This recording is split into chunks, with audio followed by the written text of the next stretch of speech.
The Anoka State Hospital, later renamed Anoka Metro Regional Treatment Center, has a dark and unsettling past dating back to its opening in 1900.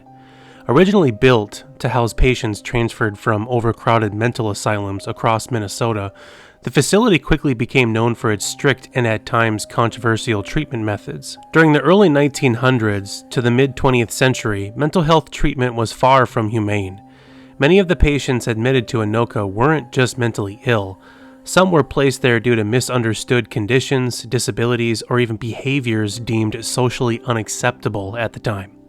By the 40s and 50s, the hospital, like many others across the country, began using electroconvulsive therapy and lobotomies as a means to cure mental illness.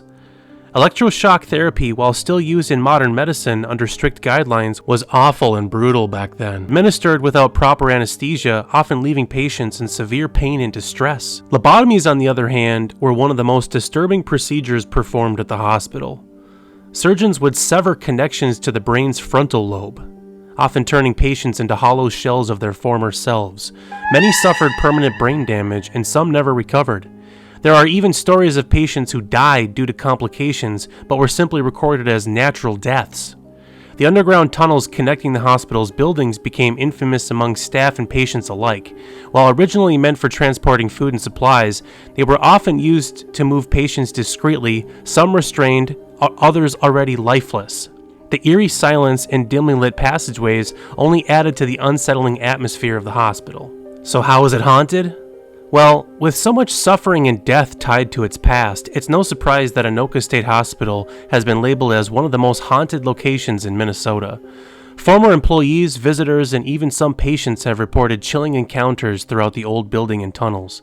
Some of the most common reports include shadowy figures. Dark humanoid shapes are often spotted lingering in the halls or peeking around corners before vanishing.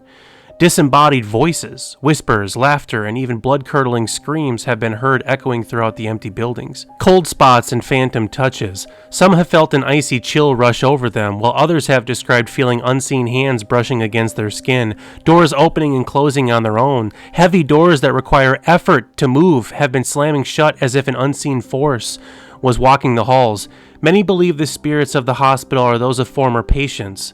Though parts of the hospital have since been repurposed, including a section of housing for veterans, the original cottages and old patient wards still stand even though they're closed. Their windows are dark and lifeless. Some believe they are abandoned relics of a bygone era. Others say they are still very much occupied, just not by the living. What would you do? Would you dare step inside?